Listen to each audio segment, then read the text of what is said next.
Hello there. Tonight we are going to time travel to a place where love was more about livestock than butterflies, where glances were dangerous and flirting was done via embroidered sleeves. Imagine it. You're standing in a medieval village square surrounded by carts of onions, straw underfoot, and the persistent smell of sheep.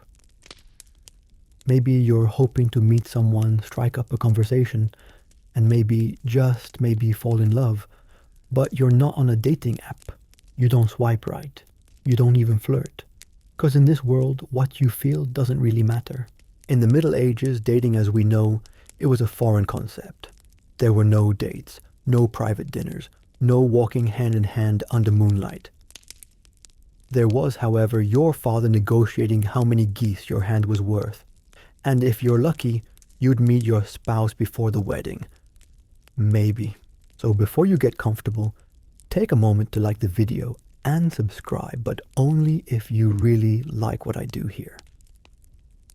And hey, tell me where you're listening from and what time it is for you. Right now, I love seeing this sleepy little map we all create together. Now turn off the lights, maybe turn on the fan for some soothing noise, and let's get started tonight. So you're a young person in medieval Europe. Maybe you're the son of a modest farmer. Maybe you're the daughter of a weaver who owns 2 goats and half a pig. Your parents aren't asking about your hopes, dreams, or whether you think the blacksmith's apprentice is cute. No, they're busy trying to marry you into a family with good property, good reputation, and hopefully not too much debt. That's your romance arc. And if you're of noble blood, well, then you're probably already engaged. You've been engaged since you were 6, and the whole thing was sealed with a handshake, a contract, and a mildly offended chicken. You don't get to meet your future spouse until the wedding, where you're expected to smile politely, say your vows in Latin, and try not to pass out from nerves or the smell of incense. Historians still debate whether love ever had a seat at the table in these arrangements, but for most people, it was an afterthought. You got married, then maybe grew fond of each other over time, maybe not. That was considered normal. And yes, people did fall in love. They even wrote poems about it. Some would compose little verses on parchment scraps, slip them to a crush during market day, or carve initials into tree bark with a knife they weren't supposed to have. But falling in love outside marriage, that was scandalous. Falling in love before marriage, risky. And falling in love without anyone else's permission, absolutely not. Unless you were a character in a tragic ballad, in which case proceed with dramatic flair. Now imagine you're standing in the village again. You spot someone across the square. They're stacking turnips in a particularly graceful way. Your heart does a little flip, but before you get any ideas, you'd better ask yourself a few things. Are they from a family of equal standing? Do you have land? What's your roof situation like? Because unless your parents are about to make a trade, that romantic flutter in your chest might as well be indigestion. A young man was expected to bring assets to the marriage like animal tools or a reputation for not falling off ladders. A good thatched roof was practically a love letter. As for women, well, the dowry was everything. A small one might include clothes, coins, or a modest goose. A large one, land servants and silver cups. A witty personality helped sure, but only if it came with linens. And in case you're wondering, no, there weren't second chances. If your family couldn't provide, your romantic prospects dried up faster than last year's barley. It's not that medieval people didn't feel love. They did. They just weren't encouraged to follow it. Emotions were suspicious. The church liked order, families liked alliances, and society liked knowing exactly who owned which pig and who got the rights to the well during drought season. Even so, people hoped. They dreamed. They stared just a little too long at someone they shouldn't. They whispered, they sighed, they wrote really awkward poetry and got caught. And sometimes, rarely, someone married for love. When that happened, it caused enough of a stir that people talked about it for decades. It became folklore. It became legend. Here's an odd historical note. In some medieval villages, especially in parts of Germany, couples would attend bed viewings before marriage. That's right, the community would literally inspect the marital bed before the ceremony to ensure proper bedding arrangements. Because clearly that's the most pressing issue. But even with all of this control, people found ways to express interest, through glances, tokens, or simply offering a helping hand during market chores. A young woman might drop a scarf by accident, a young man might return it, or keep it and lose sleep over what it meant. So yes, dating in the Middle Ages was awkward, unfair, and frankly terrifying. But it was also strangely human. People worked with what they had. And sometimes between all the rules and contracts, someone still managed to fall in love over a shared pail of onions. Because even in a world of goat thatch and total lack of privacy, the heart still wandered. It just wandered very, very carefully. You're sitting at the edge of your family's modest cottage, probably picking straw out of your tunic, while trying to remember if the goat has been fed. A neighbor walks by and gives a nod. No words, just the kind of nod that means, yes, I see you, and yes, you do own a cow. That in medieval dating terms is practically flirting. Let's talk about dowries and livestock, because in this world, nothing says marry me like a decent roof and a plump chicken. In medieval society, marriage wasn't a celebration of love, it was a transaction, and not even a very subtle one. Whether you were a noble or a peasant, your value on the marriage market was determined by what you could bring to the table, and I don't mean your personality. I mean goats, or tools, or a roof that only leaks in one corner, thank you very much. For men, especially those from farming families, the requirements were painfully practical. You had to prove that you could provide. Maybe not luxury, but at least survival. So you'd be judged by your land holdings, your livestock count, your tools, and your ability to thatch a roof without breaking your leg. If your father had already promised the family's best ox to your older brother, your romantic options narrowed considerably. You might even be encouraged to join the church not out of devotion, but because you were romantically and economically obsolete. For women, things were even more delicate. Your family needed to send you off with a dowry, and the size of that dowry said everything. A well-endowed dowry might include silver goblets, bolts of fine fabric, or a flock of geese. A modest one might be a single chest of linens and some eggs. A suspiciously small dowry, well, that might raise a few eyebrows. It could suggest your family was desperate to marry you off, or heaven forbid that you were difficult. Historians still debate whether dowries were more about economic cushioning or social status, signaling, but either way they were non-negotiable. Without one, you were what people politely called a domestic blessing. In other words, a spinster with great embroidery skills and a strong affinity for cats. Let's say for argument's sake that you do like someone. You, a modest village lad with a reasonably stable pigsty, have your eye on the daughter of a cobbler who's known for his fine boots and notoriously strict standards. She smiles at you when you pass by with your firewood. It's a moment. Your heart skips. But before you dare to imagine shared chores and whispered conversations, you better do the math. Does her family need what your family can offer? Does your mother's cousin have any embarrassing debts? Has your goat recently been seen limping? Because here's the thing, love was expensive. Not just emotionally, but logistically.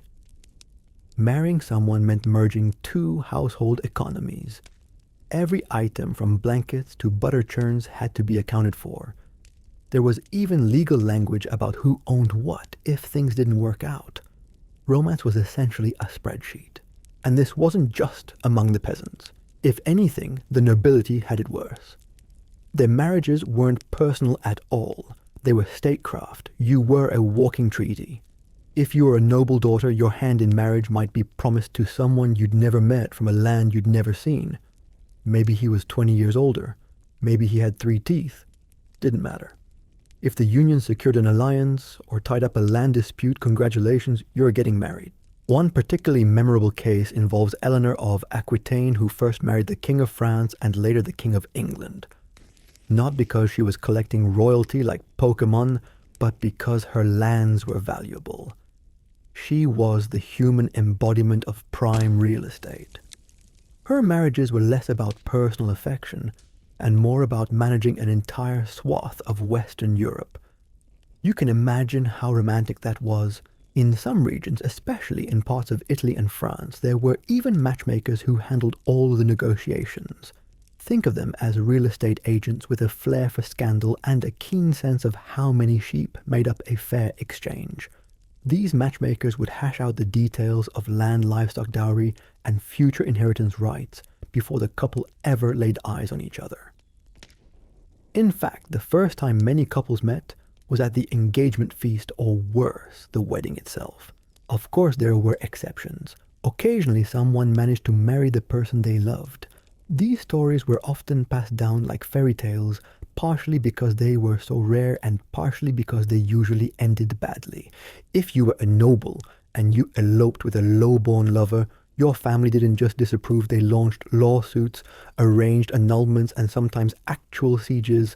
There's a famous story, maybe apocryphal, maybe not, of a minor nobleman who fell in love with a woman from the village and married her in secret. When his family found out, they refused to recognize the union and instead arranged for him to marry someone else. Rather than comply, the couple fled to a monastery and begged sanctuary. They were eventually granted asylum, but not before both families tried to kidnap them back. The entire ordeal involved bribery, forged documents, and at least one priest being chased through a vineyard. Medieval love was not for the faint of heart. Back in the peasant world, things were slightly less dramatic, but not necessarily easier. Your family's reputation mattered. Your father's standing in the village, your mother's ability to bake without burning things, your siblings' tendency to get into bar fights. These were all factored into whether another family thought you were marriage material. And even if you passed, the vetting process, negotiations could take weeks. Families would sit down, compare resources, discuss long-term plans, and sometimes even consult the local priest to make sure no distant cousin connections would lead to divine disapproval. In some cases, they'd even involve local officials to ensure the contracts were binding. Love, it seems, was best handled by committee. Oddly enough, one of the most common sticking points was who would get the goat. Not goats, plural. Just one goat. That single valuable animal could make or break a marriage agreement. There are surviving court records where entire unions were called off over disagreements about a particular piece of livestock. You may laugh, but in a world without savings, accounts that goat was the retirement plan. The church, of course, had opinions, lots of them. Marriage was considered a sacrament, a holy bond not to be entered lightly. Priests often gave sermons warning about the dangers of marrying for lust or choosing a partner without prayerful consideration. Which is ironic, considering most medieval couples had about as much choice in marriage as they did in the weather, and still people hoped. There's a kind of quiet defiance in the way young lovers would carve initials into the wood of a barn door or hide little gifts under each other's work tools. These were not grand romantic gestures, but they meant everything. In a world where love was not a requirement, showing affection became an act of bravery. So when you picture medieval marriage, don't think candlelit vows or tender kisses under a full moon. Think of two people awkwardly shaking hands in front of a priest while their parents haggle over blankets. Think of the dull clink of a coin purse being passed from one table to another. Think of a rooster crowing during the vows because someone forgot to tie it down. Love was there. It just had to sneak in between contracts. You're walking through a village square with a small bundle of firewood under one arm and just enough courage under the other to maybe, just maybe, hand over the little spoon you carved last night. The spoon is nothing fancy. It's slightly crooked and still smells faintly of the smoke from your hearth. But it's yours. You made it. And if you're very lucky, it might be enough to make someone smile. Welcome to medieval romance, the kind where the biggest risk isn't heartbreak, but someone misinterpreting your spoon and assuming you're proposing marriage. Or worse, claiming their family's second best goose. In a time when love was considered a luxury and marriage was mostly a matter of economics, gestures of affection became small, careful acts of rebellion.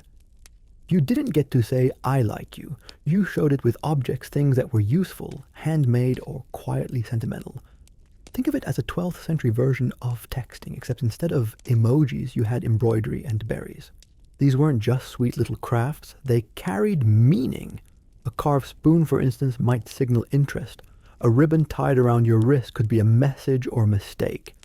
Give the wrong thing to the wrong person and suddenly you're halfway to a scandal. And scandal wasn't charming in medieval times, it was dangerous. If you sent a token to a young woman and her family found out and didn't approve, you might find yourself banned from her family's land. Or worse, invited for a talk with her father and his mysteriously well-sharpened tools. Historians still debate how standardized these tokens were. Was a glove more romantic than a handkerchief? Did berries mean affection or indigestion? But it's clear that the objects mattered, and their ambiguity was part of the appeal. Plausible deniability was the name of the game. You could always say, oh, this carved whistle, just a friendly gesture. Nothing more. Meanwhile, you're praying that the recipient does understand. Or doesn't, depending on how your last glance at them went. Among the nobility, these tokens took on more dramatic flair. Knights would wear a lady's colors into battle or more often into tournaments. A blue ribbon tucked into a helmet or pinned to a surcoat could signal devotion from afar. The lady, meanwhile, might offer a glove a favor or a whispered line of poetry written in painfully elaborate metaphor. The idea wasn't direct communication. It was performance. Romantic theater played out through objects and awkward glances. Take, for example, the practice of sending a token embroidered with your initials or theirs. This might be a strip of cloth, the edge of a sleeve, or even the corner of a handkerchief. If you were lucky, the recipient would keep it tucked in their cloak close to their chest. If you were unlucky, they'd drop it publicly, possibly into a puddle, while their friends laughed. Women gave tokens too, though they had to be especially careful. A lady of some standing might send a lock of hair, a miniature pendant, or a linen square with a small stitched flower. But giving such a gift was risky. It could be interpreted as a promise. And in a world where social contracts were taken very seriously, a misplaced pendant could turn into a marriage negotiation before you even realized what had happened. Oddly enough, this tradition of love tokens wasn't just a romantic novelty, it was strategic. Gifting a token to someone signaled intent, but not certainty. It was a way of testing the waters without saying the words, and for people living in a world where they rarely had the freedom to say what they truly felt, that small ambiguity was everything. Even among peasants, the tradition held. Gifts were often practical. A basket of eggs, a bundle of firewood, a turnip that, while slightly misshapen, was clearly chosen with care. Peasant romance was pragmatic. It didn't have the flowery language or dramatic tournaments, but it had meaning. A young woman might weave a small cloth or bake a special roll of bread, assuming she had the flour to spare. A young man might help repair a fence or offer a freshly sharpened knife. One particularly enduring example is the love spoon. Originating in Welsh tradition but echoed across rural Europe, these carved wooden spoons were given as tokens of affection. Some had heart's knots or other symbolic designs carved into the handle. Others were plain rough-hewn and honest, kind of like the people who gave them. Giving someone a spoon didn't just say, I like you. It said, I have time, tools, and energy to waste on you. That's serious. And then there was the other side, the tokens you didn't want. What if someone you barely knew handed you a flower crown they clearly spent hours assembling? What if you got a glove you didn't recognize and now you're being whispered about in the marketplace because someone saw you tuck it into your belt? In medieval society, misunderstandings didn't just result in embarrassment. They could impact your family's reputation, your future, your ability to marry someone you actually liked. If you were unfortunate enough to receive an unwanted token, you had to be delicate. Returning it too bluntly could cause offense or worse, damage alliances. Ignoring it might lead to persistent suitors. Accepting it was nearly a declaration. Even if you just wanted the berries, these small objects carried emotional weight far greater than their physical size. They weren't just symbols, they were communication. They were the medieval version of saying, hey, I noticed you in a world that didn't want you to notice anything without permission, and in many ways that made them even more powerful. There's a beautiful irony in it.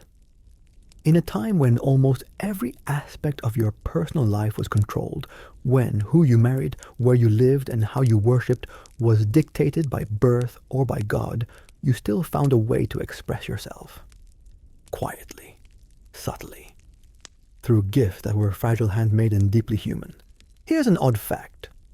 In some parts of 14th century England, it became fashionable for young people to press small love notes or tokens into the hands of statues of saints, particularly those associated with romance like Saint Valentine or Saint Agnes.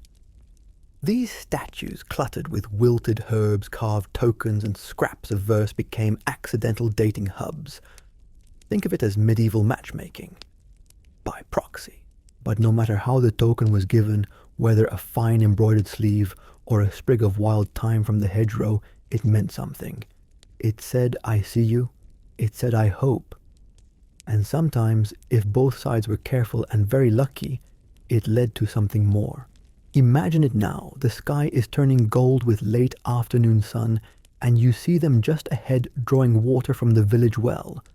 You walk up slowly, the carved spoon clutched tightly in your calloused fingers. You don't say anything, just extended eyes low.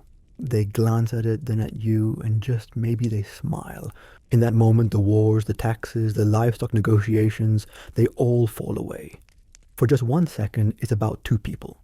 Two people who live in a world of contracts and consequences, but still manage to find something sweet, something sincere. And that right there is what made those tokens so precious. Not the craftsmanship, not the symbolism, but the act itself.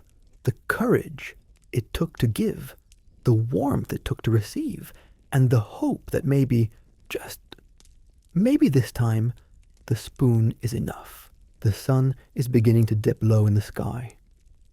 Dinner is cooking somewhere nearby, probably stew, always stew, and the air smells like wood smoke livestock and the not-so-subtle stink of unwashed feet. You've timed your walk to the village well perfectly.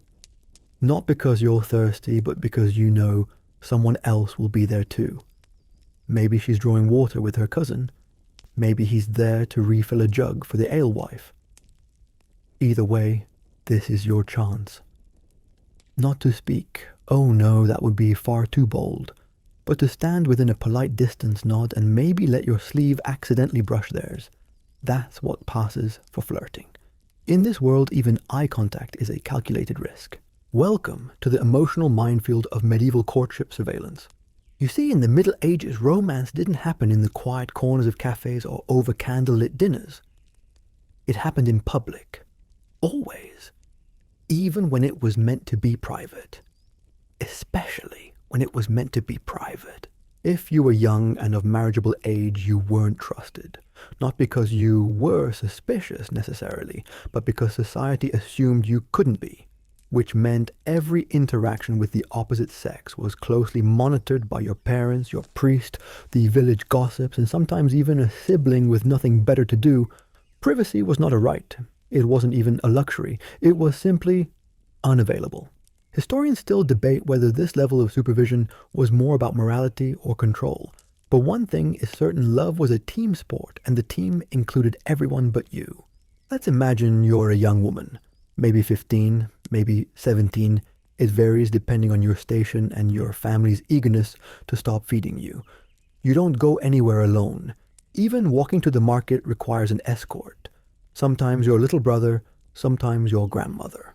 Often your best friend's terrifying aunt who watches you like a hawk and sniffs disapprovingly if your headscarf slips out of place. If someone dares to speak to you, perhaps the baker's son with that messy hair and lopsided grin, you don't answer. You look demurely at the ground. Maybe you let one corner of your mouth turn up. And that's it. You don't risk more. Because you know that your every movement will be reported back before you've even returned home.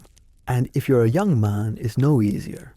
Showing up at someone's door with a gift, say a bundle of lavender or a freshly cleaned fish, might seem sweet. But you'll find yourself standing awkwardly outside while her father sharpens a knife. Her mother will pretend to stir an empty pot, and the village priest will just so happen to walk by again, for the third time this hour.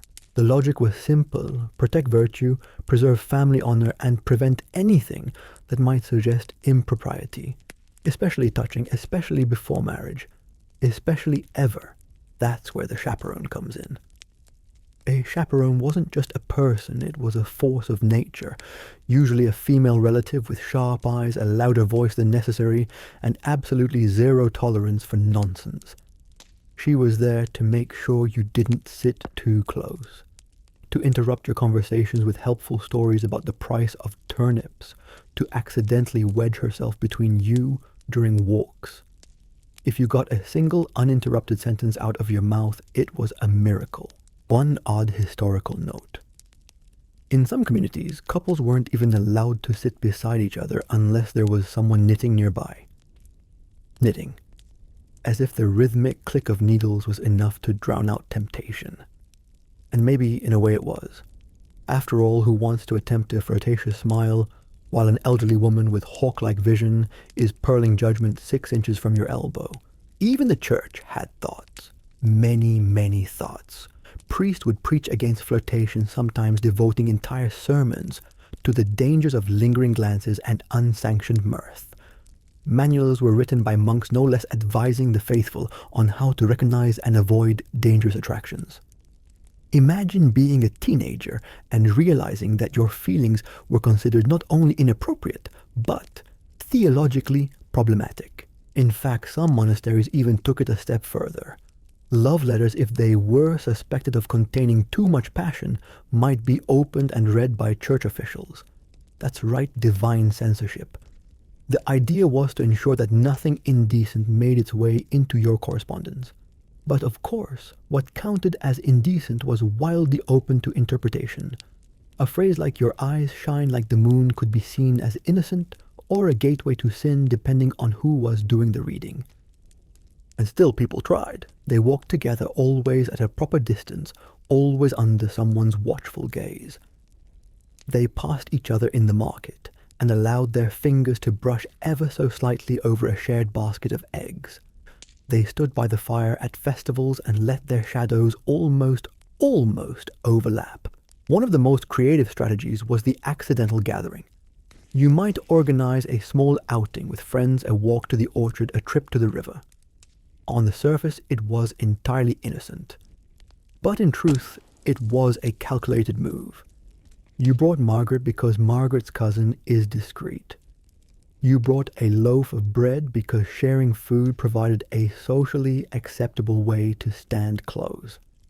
And if everything went well, maybe you'd end the day with a flower tucked into your cloak or a smile that lingered just a second too long. But for every tender moment, there was a countermeasure.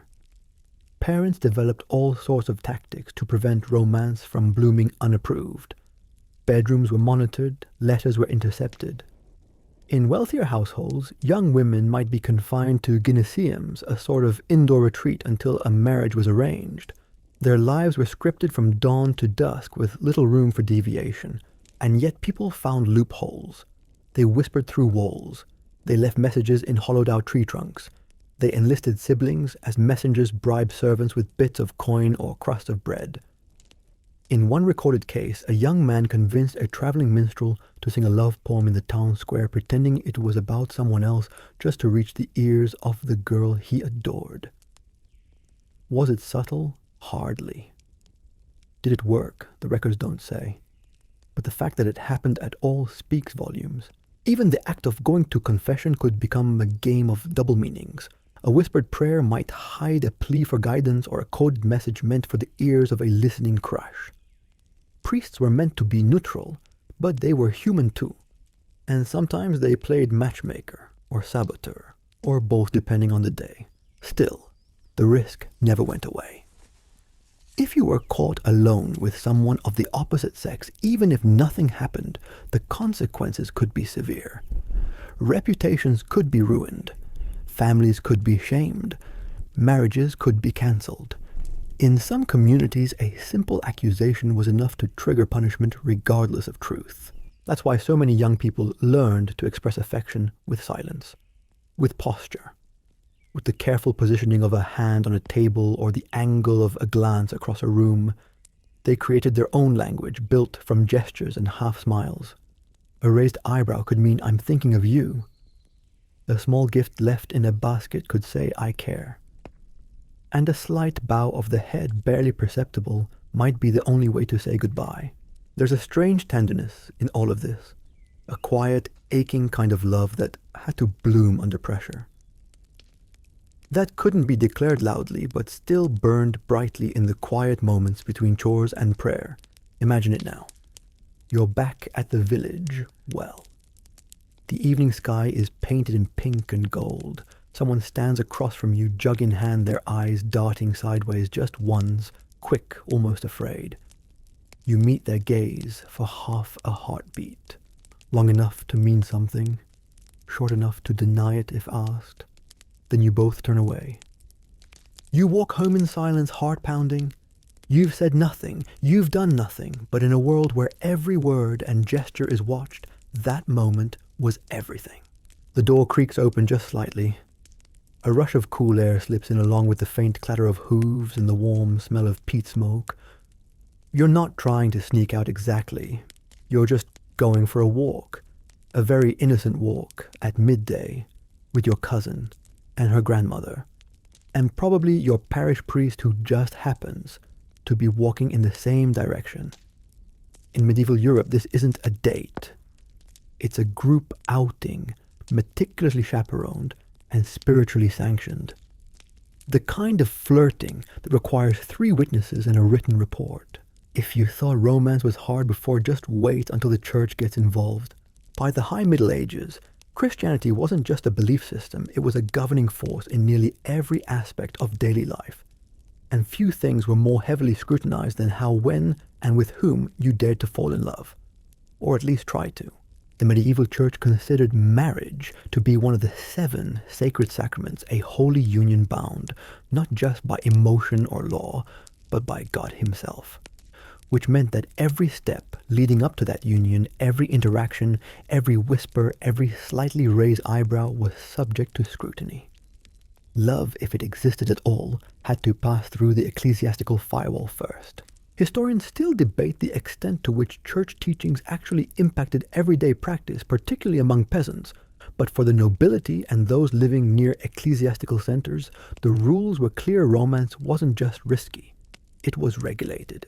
Let's say you're a young man with honorable intentions. You've admired a young woman for months. Maybe you've exchanged tokens, a carved spoon here, a woven ribbon there. You're ready to take the next step. But what is the next step exactly? You don't just approach her and ask to go out for ale.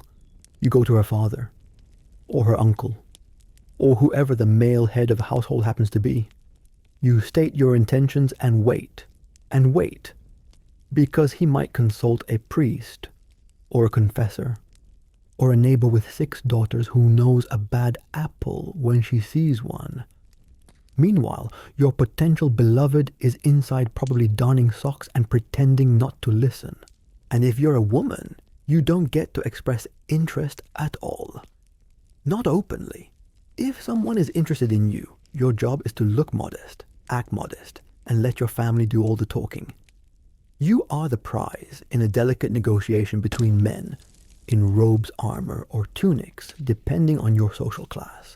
Your best hope is that your mother advocates for someone who doesn't smell like pickled herring and hasn't lost a toe to frostbite. Of course, all this supervision required human resources. Enter the chaperone, sometimes a trusted elder, sometimes a priest, often just the person who had the most free time and the least tolerance for scandal. Their job was to make sure that no inappropriate behavior occurred. And inappropriate was defined with almost comedic precision. A chaperone might stand guard as a couple sat on separate stools across a room. They might accompany a walk through the fields, keeping a 2-foot radius enforced at all times. In some cases, couples weren't allowed to sit on the same bench without someone's grandmother knitting between them, because apparently yarn has moral authority. Even written communication wasn't safe. Letters were frequently intercepted, especially in noble households. Servants could be bribed to deliver them, but they could also be bribed again to report them. And if a priest caught wind of a love note, he might insist on reading it. For your soul's safety, of course. Not because he was nosy. There were even ecclesiastical treatises, literal books on how to conduct oneself in matters of courtship. These texts, often written by monks who had never been on a date in their lives, included rules such as don't touch hands, don't be alone together, don't exchange jewelry, don't write poems that include metaphors about fire, fruit, or rivers, because clearly those are code for something sinful. One particularly odd document from the 13th century warns against speaking too kindly, as excessive niceness might lead to uncontrollable passions. Imagine trying to flirt when even basic politeness is seen as a slippery slope. And then came the confessional. Intended as a place for spiritual cleansing, it also became a sort of courtship checkpoint. Confessors were instructed to watch for signs of inappropriate fondness, and young people were expected to disclose not just their sins, but their feelings. A young woman might confess that she enjoyed the company of the cooper's apprentice too much. A young man might admit to thinking about a girl during Vespers.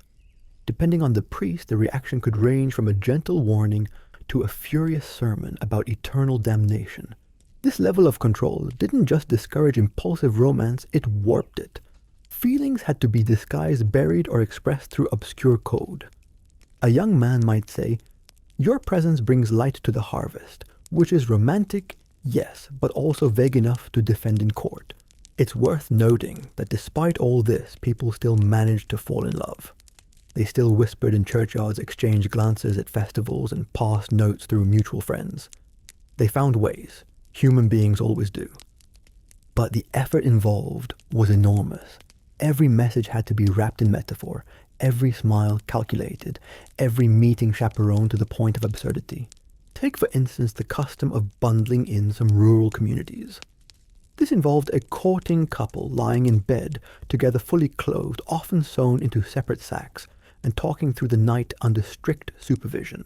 It was supposed to encourage intimacy without physical contact. And while historians still debate how widespread this practice was, the image it paints is unforgettable. Two young people swaddled like burritos, whispering their hopes and fears, while someone's grandmother dozes in a nearby chair ready to intervene at the first sign of temptation. Then there were the Maying rituals, springtime festivities where young people went out to gather flowers and branches in the early hours of May 1st, ostensibly innocent but in practice. Let's just say the clergy wrote many complaints about what really happened in the woods. Yet because it was tied to seasonal tradition, it offered one of the few socially accepted chances for unchaperoned interaction, if you were discreet. And that's the key, discretion. You had to be clever, subtle, willing to play a long game. Romance was a chess match conducted in whispers, glances, and plausible deniability. And the church loomed over it all like a particularly stern aunt with a very large Bible. The reasoning behind all of this was layered. Yes, it was about virtue, about guarding chastity, preserving honor, and maintaining moral order. But it was also about power. Controlling who married whom meant controlling the alliances, inheritance, and the very structure of society. The church didn't just want to prevent sin, it wanted to preserve the hierarchy. So when a couple found love and somehow navigated this labyrinth, it wasn't just romantic, it was a miracle. Imagine it again now. You're sitting by the fire after supper, pretending to focus on your embroidery, or your repairs. Your thoughts are miles away. Tomorrow is market day. Maybe they'll be there. Maybe your hands will brush as you reach for the same basket. Maybe no one will notice. Or maybe they will. And if they do, you'll smile politely and say nothing, because that's the game. And you've learned how to play. In a world where feelings were dangerous and attention was scandalous, love became the quietest rebellion of all. It didn't shout, it whispered. There it is. Your hand is trembling slightly, the quill scratching unevenly across the parchment. You're trying to be poetic, but your ink is blotchy. Your metaphors are suspiciously similar to that minstrel's performance last week, and the dog keeps barking outside. Still you press on, because tonight you are writing a letter. Not just any letter, a love letter. In medieval Europe, in a world where writing down your feelings could get you into as much trouble as acting on them, the secret love letter was the medieval equivalent of a forbidden spell, dangerous coded and extremely prone to being intercepted by the wrong person. And yet, it remained one of the most intimate, personal, and subversive acts of courtship in an age dominated by arranged marriages, chaperoned interactions, and ecclesiastical surveillance. To write a love letter in the Middle Ages required more than just paper and ink. It required education. Literacy wasn't a given. Most peasants couldn't read or write, and even among the nobility, many young women relied on scribes or literate friends to compose their thoughts, so already you're in rare territory. And dangerous one. Let's say you're one of the lucky few who can write. You begin your letter with care, perhaps calling upon metaphor and allegory to mask your intent. After all, you can't just say, "I miss you." That would be far too bold. Instead, you might write something like, "My heart is a falcon circling above your tower, ever seeking a place to land." Subtle, not really, but sufficiently poetic to confuse a casual reader, or at least to pass for devotional verse if caught by a suspicious chaperone or monk. Historians still debate whether these letters were meant to be taken at face value or read through layers of romantic code. But we know they existed. Some were copied, shared, and preserved. Others were destroyed by fire time or jealous siblings. Still, a few scraps remain in archives, yellowed and water-stained, bearing faded ink and impossibly earnest declarations, like "My soul shivers in the light of your gaze." What's fascinating is how often these letters blended religious language with romantic longing. In a world steeped in spiritual vocabulary, people turned to the familiar language of devotion to express personal affection. They'd write things like, "Your voice is a hymn in my dark hours," or "You are my holy day in this endless Lent."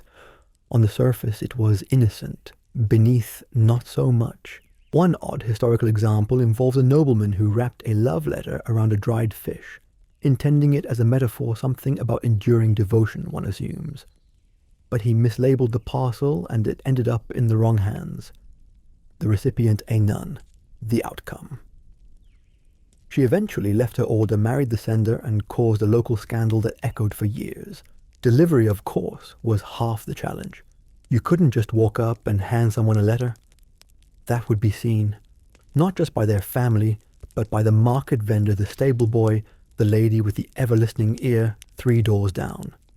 So you needed a messenger, a sibling, a loyal servant, a bribed monk, even a child who didn't understand what they were carrying and therefore couldn't be interrogated properly. Sometimes the letters were folded into ribbons and hidden in bread deliveries, sometimes tucked into the hollow of a tree or slipped into a saddlebag. And if you were feeling especially daring, you might press it into the hand of the object of your affection yourself, under the guise of giving them something else, like a prayer scroll or a church pamphlet. And if you were even more daring, you wrote poetry instead. You performed it. Or worse, you had it performed on your behalf.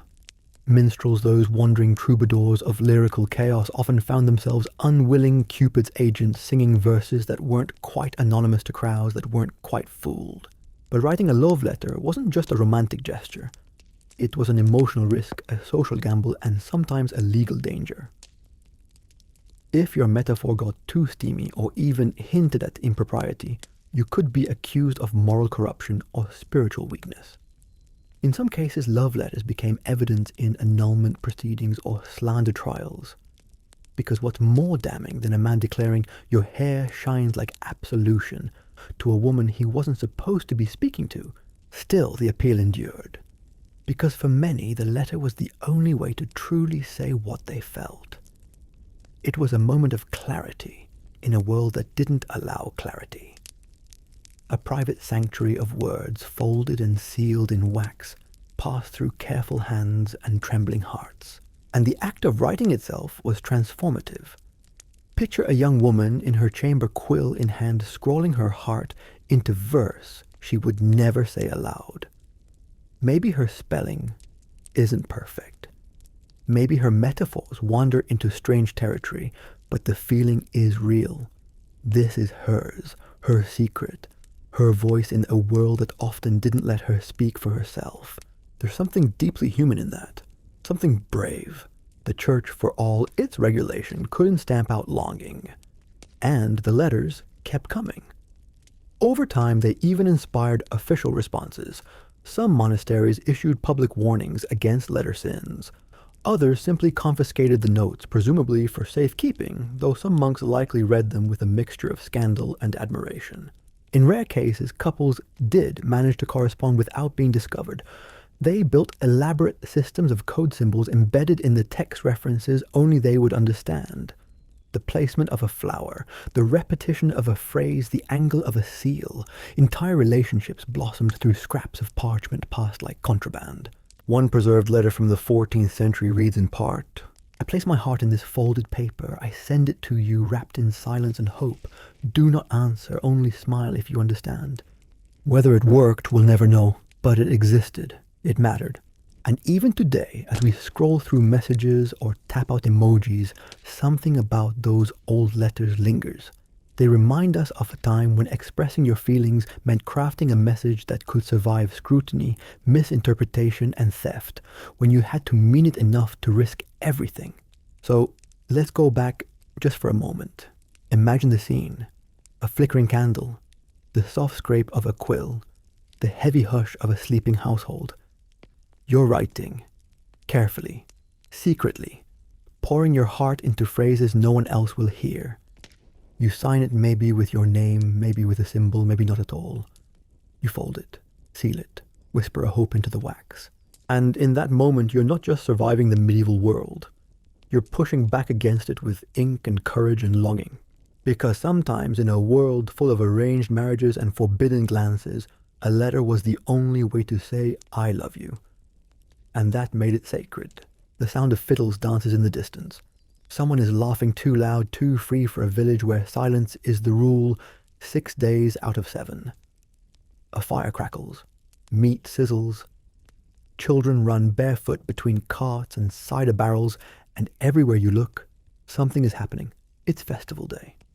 And for just this one fleeting afternoon, the entire village seems to have forgotten about rules, expectations, and dowries. Well, almost. Because as much as this feels like freedom, it's still medieval Europe. And even in celebration, romance comes with rules. Very creative, occasionally charming, sometimes ridiculous rules, but rules all the same.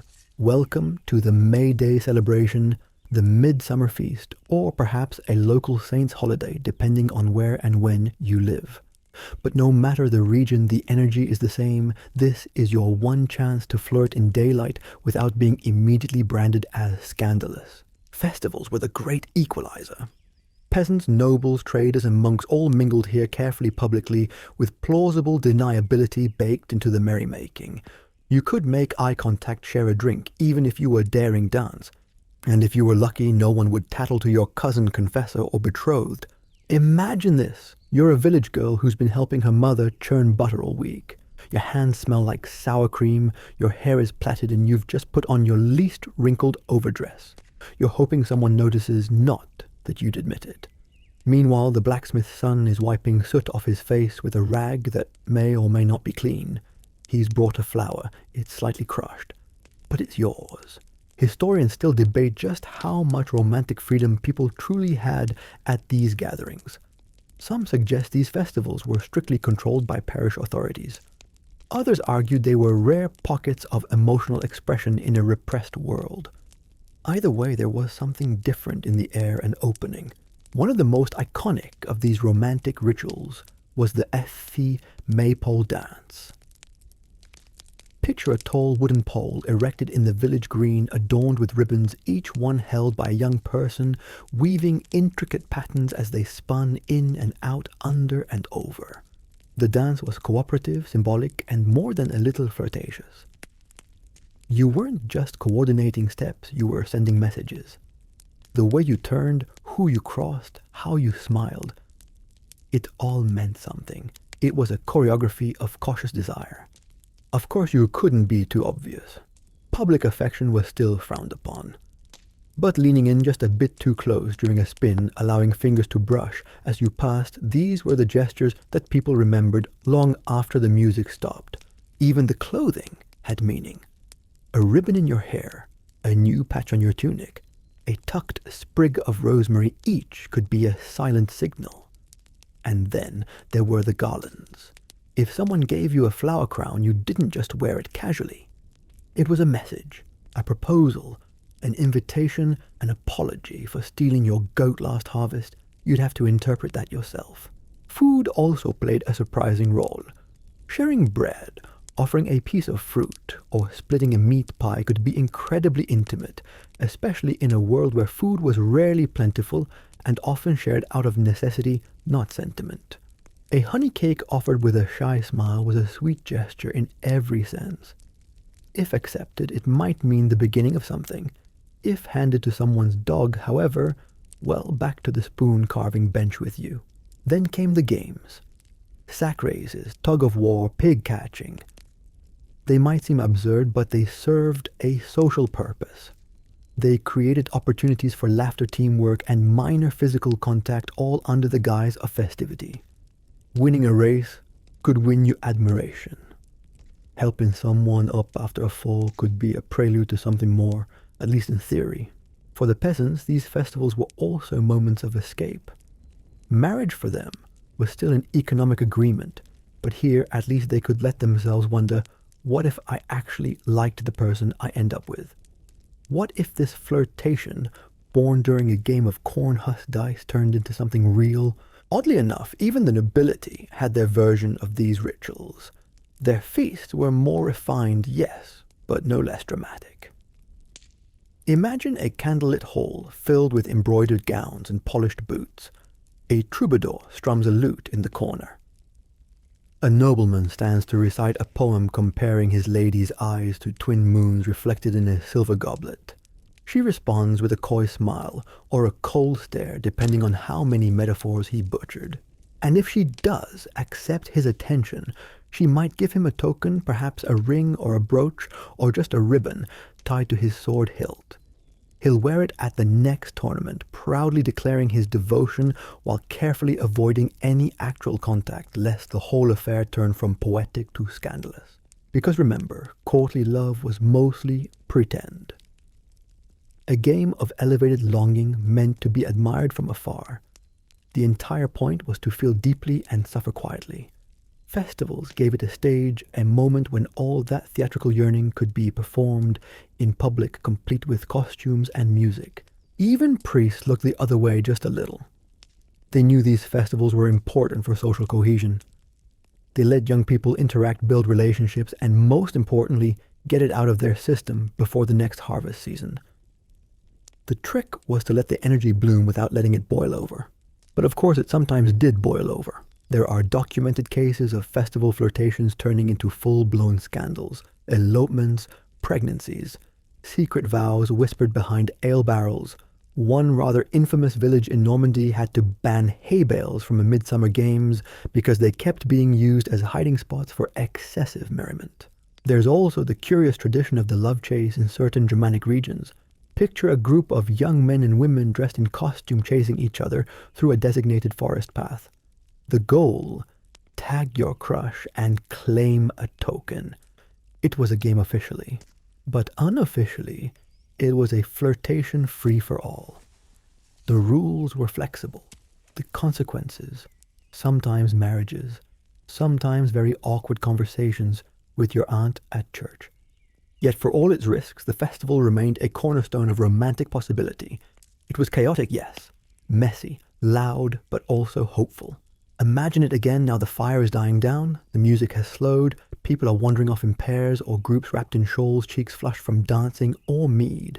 You're standing by the edge of the clearing holding a garland you didn't expect to receive. Across the way someone meets your eyes. They smile. You smile back. It means nothing, or it means everything. Either way you walk home a little lighter. Because for once love wasn't whispered or hidden. It was danced, sung, shared. And even if tomorrow it returns to silence tonight, it was real. And that's the magic of the medieval festival. A moment when rules bend, the heart races, and you don't need a dowry to feel seen. Just a little courage, a little luck. And maybe if you're bold enough, a flower crown that doesn't fall off during the sack race. The rooster crows long before the sun peaks over the hills and you're already up your feet sliding into stiff boots that haven't softened in years. You tie your belt, grab a wooden bucket, and head to the barn to check the goats. It's not glamorous. It never is. But it's your life. And if there's any romance in it, well, it comes later, usually after the chores are done and the mud's been scrubbed off your hands. Welcome to peasant courtship, where love isn't a poem or a serenade, but a woven basket of eggs and a shared appreciation for thatching technique. There's no feasts, no tokens perfumed with rose oil, no minstrels whispering your name into verses. Instead, you get practicality, familiarity, and if you're very lucky, a kind of quiet, enduring affection that doesn't need rhyming couplets to survive the winter. In a world where survival comes first, romance must sneak in sideways. Historians still debate how often peasant marriages were based on love, or at least mutual liking, but one thing is clear. Most people married within their class and often within their village. Your dating pool wasn't global or even regional. It was whoever lived nearby and could carry firewood without complaining too much. So how did it begin? Not with grand gestures, more often with work. You'd notice someone while herding animals or hauling grain. Maybe she had a good sense of humor. Maybe he didn't smell terrible. Maybe you both knew how to gut a fish efficiently. These were high-value traits. After all, you weren't looking for someone to write sonnets with you. We're looking for someone to help you survive pestilence taxes and the occasional hailstorm that ruined the barley crop. Romance in this context wasn't a feeling so much as a function. A peasant marriage wasn't just about two people, it was about two labor forces combining. Could you get the harvest in on time together? Did your pigs get along? Could you tolerate each other's families, especially their suspicious cousin who always borrows your good knife? And yet, even within this framework of utility, affection still found its way in. A young man might show his interest by chopping extra wood and leaving it by the girl's doorstep. Not saying a word, just wood. There's a kind of poetry in that. Or he might carve her something, a comb, a spindle, a small wooden figurine. Nothing extravagant. Just something with his hands. That's what passed for a grand romantic gesture, a carved object and the promise of shared labor. Gifts were rarely ornamental. They were useful. A well-wrapped bundle of herbs, a freshly patched water bucket, a woven belt, maybe even a spoon, but not the fancy kind, just one that won't splinter mid-porridge. And for women, they might bake something or help with a neighbor's mending or share a bit of their family's ale. These offerings were subtle non-verbal ways of saying, I see you, I respect you. I could maybe tolerate your snoring for the next 40 years. Conversations happened while working, walking to the mill, tending livestock, or during communal labor like harvest time or sheep shearing. In some regions, villages organized work parties that doubled as social gatherings. Everyone would come together to thresh grain or repair roofs, and afterward there'd be food, drink, and maybe music. These were the peasant version of speed dating, just with more hay and fewer expectations. Courtship rituals varied by region, of course. In some parts of Northern Europe, there was a tradition called night courting, where a young man would visit a young woman's home in the evening and sit with her by the hearth. The family was usually nearby, sometimes even pretending to sleep, but the couple would talk, maybe hold hands under the cloak of semi-darkness. No touching beyond that, in theory. Sometimes there were songs involved, folk ballads passed down through generations, full of longing humor and warnings about the perils of marrying a man who can't keep his goats alive through winter. These songs served as both entertainment and social instruction. They reminded listeners of what made a good match: hard-working, kind, not prone to drink or to arguing with the priest during sermons. It wasn't all gentle, though. The pressure to marry and marry well, even in a peasant context, was real. Families watched courtships closely. A bad match could strain resources. A good one might improve your standing in the community. And if something scandalous happened, a pregnancy before the vows or a broken promise, well, everyone would know. There were no secrets in a medieval village, just gossip that moved faster than the plague. But once a match was approved by family's neighbors and the local priest, it usually moved quickly. Engagements weren't long. There were no elaborate planning processes or long guest lists. Just a blessing, a witness or two, and enough food to satisfy those who came. Maybe a roasted pig, maybe just stewed beans and rye bread, maybe dancing, maybe not. It depended on the weather, the harvest, and whether the ale ran out too early. You'd move in together or build your own small hut on borrowed land if you were lucky. Bring what you had. Maybe a goat, maybe a blanket, maybe both. You'd start your life with nothing more than tools, tasks, and the hope that you'd learn to care for each other through sheer repetition and the occasional shared joke about your neighbor's chickens. And over time, that hope often became something more. Not the kind of love sung about in castles, but something real, built through small kindnesses, through surviving hardship together, through children illnesses and seasons that took more than they gave. That kind of love didn't need poetry. It needed patience. One odd but beautiful practice in some regions involved weaving tokens together over the years. A cloth sewn with initials, a spoon passed down, a shared prayer book with the corners worn soft by calloused fingers. These weren't declarations, they were accumulations. A history built one small thing at a time. And yes, not all marriages were happy. Some were full of conflict, bitterness, or simple weariness. But others became true partnerships. Because when the snow was deep, the hearth was low, and the wolves howled at the edge of the woods, it mattered to have someone beside you who knew where the dry kindling was, and who could gut a rabbit with one hand while holding the baby in the other. That's not romantic by modern standards, but it was everything then. Imagine it now. You've spent the day mending a fence. Your hands are cracked, your back is sore, and you're covered in the kind of mud that smells like something died in it last spring. You return home. The fire's burning. Someone's stirring a pot with a wooden spoon that you carved years ago. You sit down.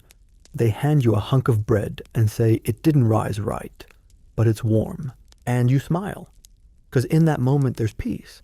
No poetry, no candles, just two people who chose to try and kept trying. That's peasant love. The chapel smells faintly of wax and damp stone. The priest clears his throat.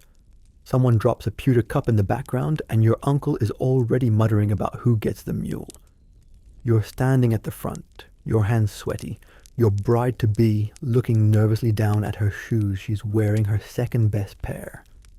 There's no string quartet, no flower girl, just a sack of onions as a gift, and a quiet crowd of neighbors pretending this is all very solemn and not at all about land. Welcome to the medieval wedding ceremony, the culmination of deals, discussions, and if you're lucky, a little bit of affection thrown in. But make no mistake, this isn't about love. It's about contract, about inheritance, about who owns the pig when someone dies. It's less happily ever after and more. Let's review the clauses in section 3. By now you've probably gathered that most medieval marriages, especially among the working classes, were intensely practical. And once two families agreed on the terms, things moved quickly. The church didn't require a large audience. In fact, all it really needed was mutual consent, a witness or two, and a priest to bless it. That was it. No fancy robes required. No cathedral necessary. Sometimes the ceremony happened at the church door, literally outside. The idea was to keep it public visible, and most importantly, legally binding. And that's the key word here, binding. Historians still debate how much, say, the average person had in their own marriage arrangements, especially in different parts of Europe. But across the board, marriage was considered indissoluble. Once you were in, until death. Or more likely a suspicious accident involving a ladder and a goat. If you were a peasant, your wedding might take place on a feast day after Mass. There'd be a brief blessing, a quick Latin recitation that you probably didn't understand, and a vague sense of this is happening whether we like it or not. Someone might bring bread, cheese, and a bottle of something fermented. Someone else might start playing a flute. You'd dance. Maybe. And then you'd go home together, and get back to work. Because while marriage was celebrated, it wasn't an escape from daily life. It was daily life. You married to share chores, raise animals, survive the cold, and hopefully raise children who would survive long enough to do the same. Oddly enough, some of the most thorough wedding documentation we have comes from the court records, not because weddings themselves were litigated, but because everything around them was. Property disputes, inheritance arguments, questions about dowries, and whether or not someone really meant "I do" when they said it. If dowries were particularly serious business. If the bride's family failed to deliver what was promised, a set of linens, a small plot of land, 4 chickens in good health, it could be cause for legal action. Some families even brought written contracts, and in wealthier households, professional scribes were hired to draw them up. It's very romantic. And then there were the upper classes. The nobility didn't just marry speak, they merged. Picture a long wooden table in a drafty hall, 2 families sitting across from each other, flanked by scribes, priests, and very nervous younger siblings. They're not here to discuss love. They're here to talk assets. Who owns which field? What happens if the heir dies in a hunting accident? Does the marriage expand the family's influence or dilute it? Has the bride been promised to anyone else? Does she come with servants, livestock? A reputation for not starting arguments at banquets. This was diplomacy, and once the papers were signed and the documents sealed, the couple who may or may not have ever spoken were expected to make it work. In some cases, noble marriages took place years after the engagement. A 10-year-old girl might be betrothed to a 12-year-old boy with the wedding set for when they're old enough. Sometimes that meant 15. Sometimes not even that. And while it's easy to look back and judge, it's also important to remember this was normal, expected. To the medieval mind, marriage wasn't about companionship. It was about duty, legacy, and control. One odd but telling tradition. In some places, there was a public bedding ceremony. After the wedding, the bride and groom would be escorted to their chamber, sometimes by the entire village. The couple would lie in bed, still dressed, while witnesses observed, to ensure the marriage was consummated, or at least that it was intended to be. This wasn't universal, and by the later Middle Ages it became less common. But the fact that it ever existed speaks volumes. Your wedding night wasn't about intimacy. It was about verification. And no, there were no honeymoons. At best, you might get a slightly better meal and a few days without chores. But more often you woke up the next morning and went back to the grind harvest, didn't wait, just because you were now legally shackled to someone who snores like a broken mill wheel. There were also questions of inheritance and legitimacy. Having children. Legitimate children was essential, especially for landowners. A child born out of wedlock had no legal claim to property, which meant lineage had to be clear. Priests kept records, families remembered dates, and if a baby arrived, too. Soon after the wedding, people did math, quickly and loudly. Annulments were technically possible, but very rare. The church only granted them under specific circumstances: fraud, impotence, consanguinity too closely related, or if one party was already married. And proving any of these required testimony, documentation, and often a well-placed bribe. So, for most people, the rule was simple: don't get married unless you're sure. And once you're in, stay there. Of course, not all marriages were bleak. Many couples, especially among the lower classes, grew to genuinely care for one another. Shared hardship has a way of building trust. Raising children, fixing roofs, surviving winters. These things create bonds, not always passionate, but strong. There are surviving letters from medieval spouses that show real tenderness. Notes about missing someone during a journey, worries over illness, prayers for safety. There is even a preserved shopping list from 14th century England in which a husband writes to his wife asking for onions a comb and, if you are well inclined to me, a kiss. It's not poetry, but it's real. Still, there were plenty of unhappy unions, abuse, neglect, infidelity. These existed then as now. But options were limited. For women, especially, leaving a bad marriage was nearly impossible. Society expected them to endure, to pray, to remain loyal no matter what. Some did, some didn't, some took lovers, some drank, some just shut down and focused on survival. And yet, despite all the legal trappings and social pressures, despite the contracts and the goats and the onions handed over like gold coins, marriage in the Middle Ages remained one of the few ways for people to build a future. It was flawed, but it was foundational. Picture it again, a small church at the edge of a field, candles flickering, the priest speaking Latin phrases he barely understands. Two people standing together, unsure, but resolute. Maybe they'll fall in love, maybe not. But for better or worse, they're in it. And if they're lucky, if the storms hold, the crops grow, and the children sleep soundly, they'll come to find something close to what we call love. A quiet rhythm, a steady hand, a partner in the trenches. No doves, no champagne, just a signed agreement, a shared roof, and the slow work of building a life. The night is quiet, too quiet. The castle halls are still, the horses are saddled but hidden. A single candle flickers behind a shuttered window, and somewhere beyond the courtyard wall, a squire waits nervously with 2 bags of rope, and what he hopes is enough coin for a monastery bribe. This isn't a rescue mission. It's not even a kidnapping. It's worse. Or better, depending on who you ask. It's an elopement. And in the medieval world of duty land and legacy, it's just about the most scandalous thing 2 noble people can do. Because when you're born into nobility, your marriage isn't just your business, it's everyone's business. Your parents, your priest, your neighbors, and especially your overlord. Your wedding isn't a celebration of love. It's a chess move on the grand board of land ownership. So when a noble woman chooses love over alliance, she's not just breaking the rules. She's lighting the rules on fire and dancing in the ashes. Historians still debate how common noble elopements were. After all, the point of a successful one was that nobody caught you, but we know they happened. And when they did, they caused complete and utter chaos. Let's imagine a case. Your Lady Eleanora, daughter of a minor but strategically important baron. Your father has arranged your marriage to Lord Gauthier of Fernmer, a man whose coat of arms looks like a squashed hedgehog, and who once started a duel over an improperly salted meat pie. You're not thrilled. He's got land, yes. He's got alliances.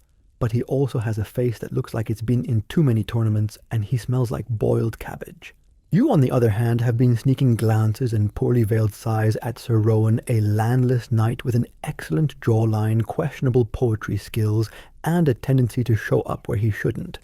And suddenly you're thinking, what if we just left? The risk is monumental. Your dowry has already been calculated. Your marriage contract is nearly signed. There are banners being embroidered. If you disappear, your family's name is shamed, the alliance is shattered, and Lord Gauthier might declare war. Over a woman. Over you. But you do it anyway. One night, you slip away.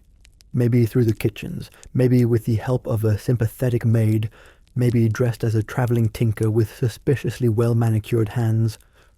You flee to a monastery where a notary can be bribed or blackmailed, and there you say your vows in front of a bewildered monk and a goat. It's not elegant, it's not blessed. It's certainly not what your parents envisioned, but it's yours. Now back home it's mayhem. Your father is threatening to raze your lover's village. Your mother is weeping into her embroidery. Your brother is trying to track you down with a hunting party and a very detailed map. And your former fiancé is writing furious letters to everyone from the bishop to the baker demanding retribution. The church is concerned. Technically, your marriage is valid, assuming you were of age, gave consent, and didn't marry your second cousin, although with enough coin that last bit could be overlooked. But spiritually, it's a mess. No bans were read, no parental approval, no witnesses deemed morally sound. It's not just a marriage, it's a rebellion. And the consequences, well, they range from mild scandal to excommunication and bloodshed. It all depends on who's offended and how embarrassed they are. For the groom, Sir Rowan, in this case, the risk is higher. If your family catches him, he could be imprisoned, flogged, or worse. In one historical case, a groom who married a noblewoman without consent was literally disemboweled and left at the edge of her family's estate, just in case anyone else got ideas. But sometimes, just sometimes, the families calm down. The marriage holds. The scandal fades. People pretend it was romantic. And the couple becomes that rare thing in noble circles, two people who actually chose each other. One odd historical anecdote in 1383, a noblewoman in France eloped with a household knight by disguising herself as a friar and escaping on a donkey. They made it to a friendly abbey, got married, and were later pardoned by the king, not because he approved, but because the whole thing was so absurd that it became popular with the locals. Ballads were written, the couple was forgiven, eventually. These stories became the stuff of legend. The lady who defied her father, the knight who rode for love. They were whispered at banquets and turned into troubadour songs. Not because they were typical, but because they weren't. They were proof that even in a world ruled by inheritance charts and land deeds, the heart sometimes got a say. But the truth is, these romantic outbursts were rare. Most nobles accepted their arranged marriages, swallowed their disappointment, and learned to live with it or around it. Affairs happened. Affairs with servants, with fellow nobles, with the occasional traveling bard who just happened to be in the right castle at the wrong time. Discretion was key. Scandal was always a breath away. The church, of course, condemned it all. Love without marriage, sin. Marriage without approval, double sin. They issued pamphlet sermons and even plays condemning the dangers of passion ungoverned. But it didn't stop anyone. If anything, it added to the thrill. And yet for every scandalous elopement there were 5 quiet, pained silences. Young women married off to strangers. Young men denied the girls they truly loved. All because someone needed a field, a dowry, a bloodline strengthened. It's strange, isn't it? How powerful the idea of choosing for yourself becomes in a world where almost no one does. A stolen moment behind a tapestry. A letter slipped under a door. A vow whispered in a stable. These weren't just romantic gestures. They were resistance.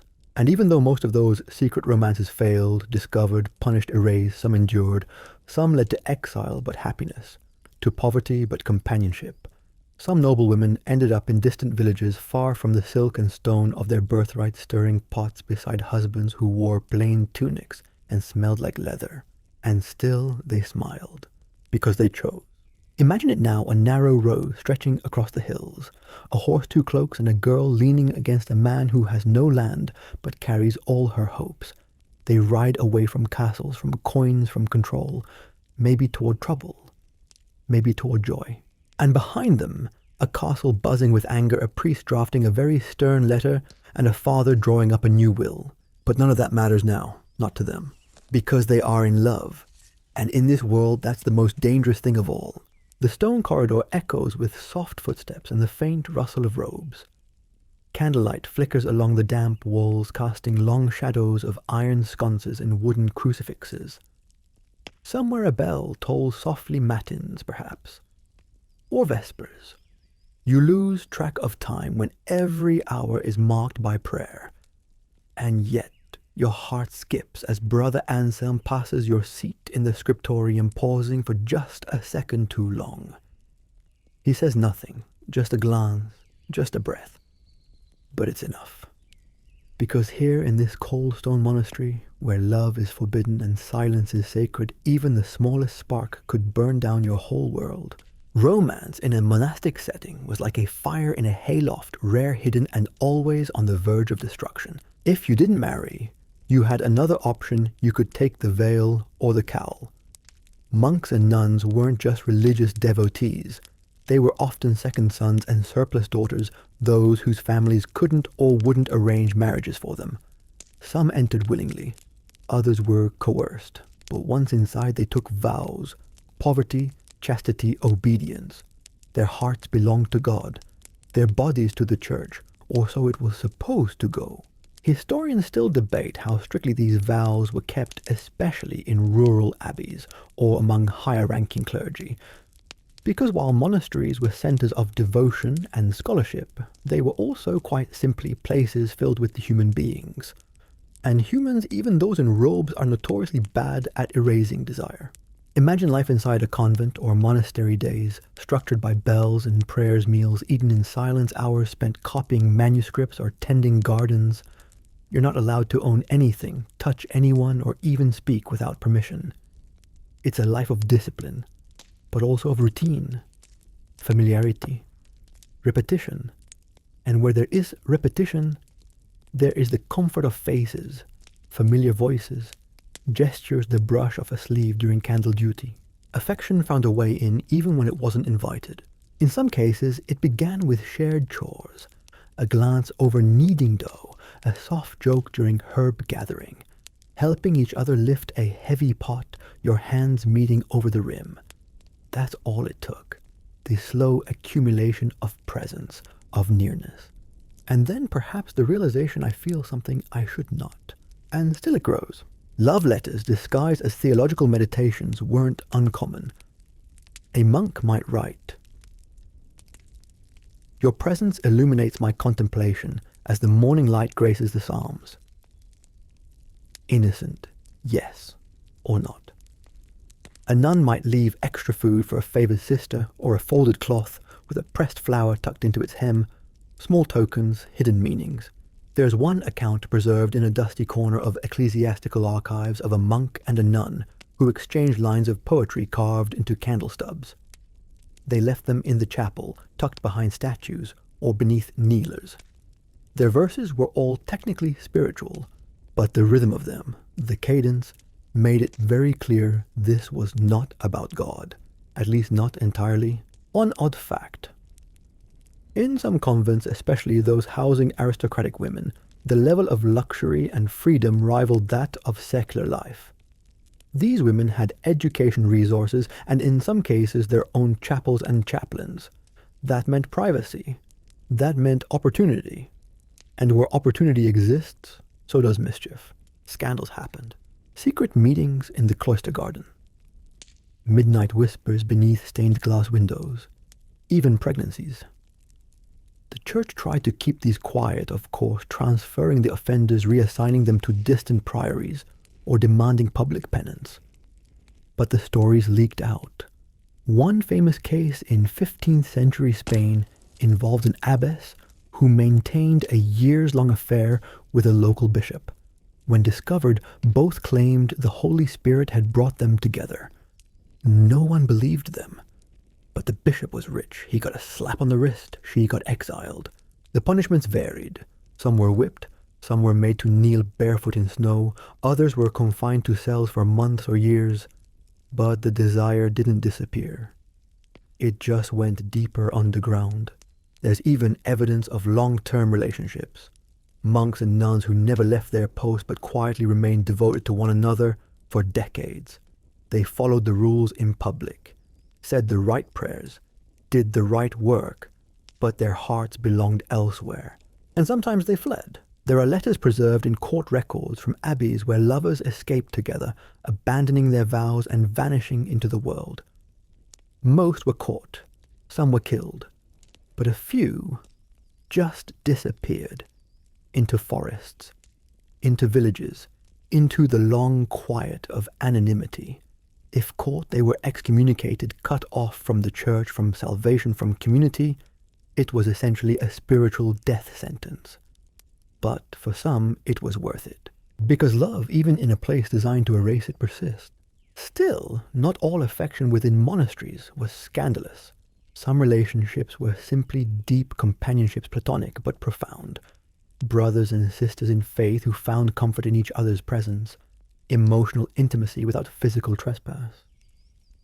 These too were powerful and sometimes misunderstood. One nun wrote in her journal, "I find peace in Sister Mariella's voice as one finds it in chant. Is this sin? If so, let me remain a sinner in silence." There's something incredibly human about that. The longing not for touch but for connection. In a life stripped of all earthly comforts, the presence of someone who sees you, truly sees you, becomes everything. Even confession meant to cleanse the soul could become a space of unintended intimacy. Imagine kneeling before someone bearing your thoughts, your doubts, your weaknesses. And imagine that person listening, not judging, just being there. That kind of vulnerability can blur boundaries, turn trust into affection, affection into something more. Of course not. Everyone gave in. Many monks and nuns lived quiet, devoted lives, channeling all emotion into prayer, into study, into the work of healing or teaching. But they too felt. They too remembered faces, voices, small moments that flickered like candles in the dark. And that's the truth the church never quite managed to extinguish. You can silence a room but not a heart. Imagine it now, a small stone chapel, the walls cool and echoing. Two people kneeling side by side, heads bowed. They say nothing, touch nothing. But their breaths match. Their hearts beat in time, and for just a moment they are not alone. In a world of iron rules and eternal consequences, love was still there, quiet, defiant, sacred in its own way. Because even in silence, even in the cloister, the heart remembers how to speak. The fire has long since gone out. The room is cold. A faint draught creeps in through the cracked window shutter, stirring the edge of the threadbare blanket wrapped around your shoulders. Across the room, your spouse is already snoring loudly, and not for the first time. You're lying in bed staring at the rafters, asking yourself a very medieval question. Is this it? Welcome to Marriage in the Middle Ages version 2.0, the part no one sings about in troubadour ballads, the long, slow unraveling of romantic illusions, and the quiet, unglamorous endurance of reality. You've made it through the courtship awkward, the negotiations complicated, the wedding expensive, and the first few weeks of the wedded life weirdly crowded.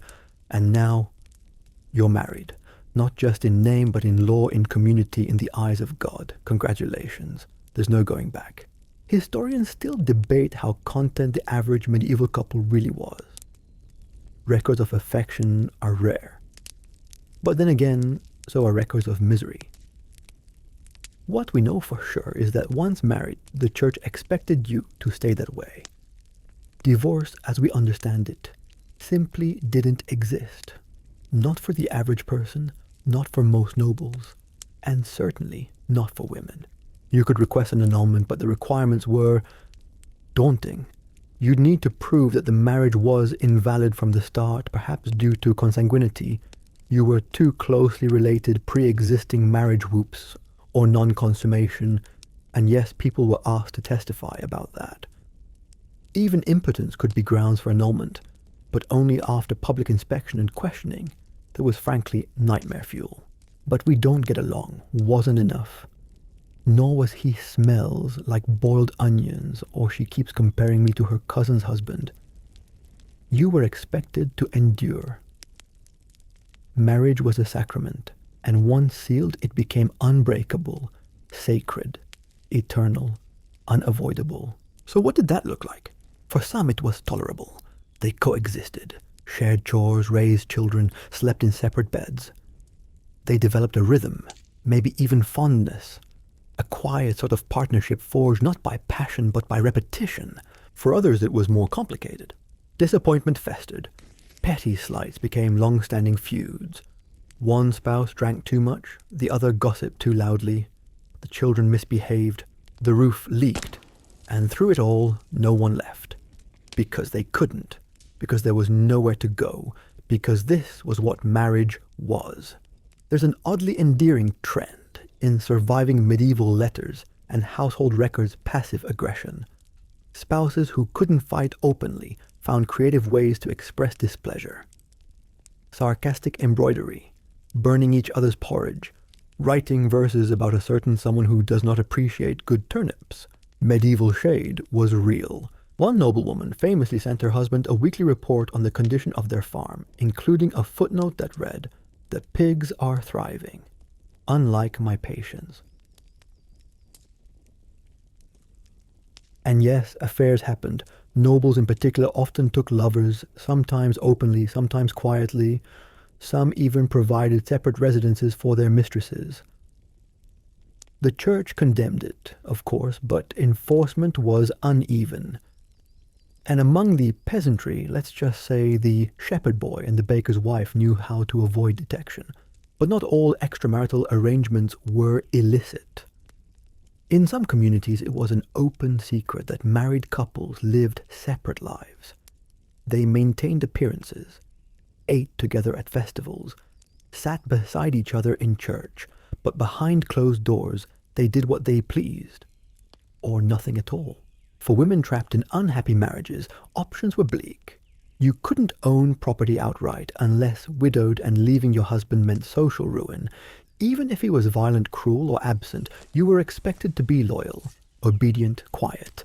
The ideal medieval wife was patient, pious, and perpetually available to offer bread advice and absolution. Some women found strength in faith, others in their children. Others in embroidery. Seriously, some tapestries are just long, subtle complaints stitched into floral patterns.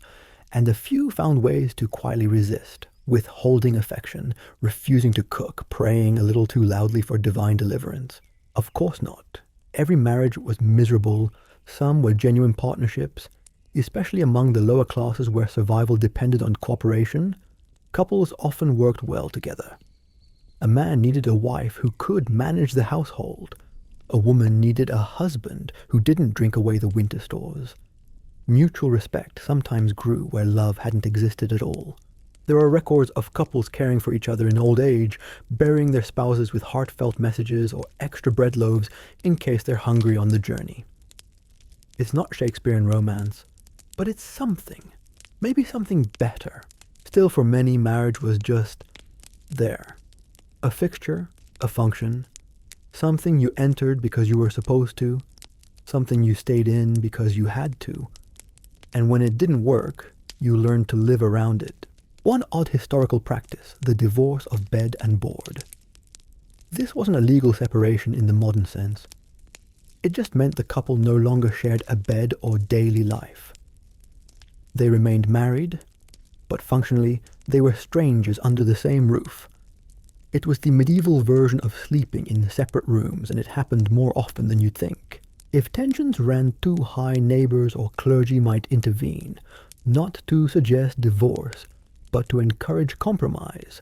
Priests would visit, friends would mediate. Sometimes entire villages got involved, offering unsolicited advice prayers or suspiciously pointed parables during Sunday service. But no matter how strained things became, the social expectation was clear: marriage was forever, or at least until someone conveniently died in an accident involving chickens. True story. The chickens survived, and yet even in these strained marriages, moments of grace sometimes appeared.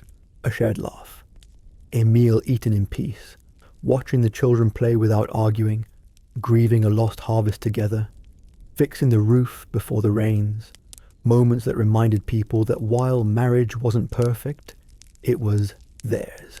Imagine it now: the fire is crackling low, you're mending a tunic by candlelight, your spouse, quiet for once, is handing you a cup of watered wine without comment.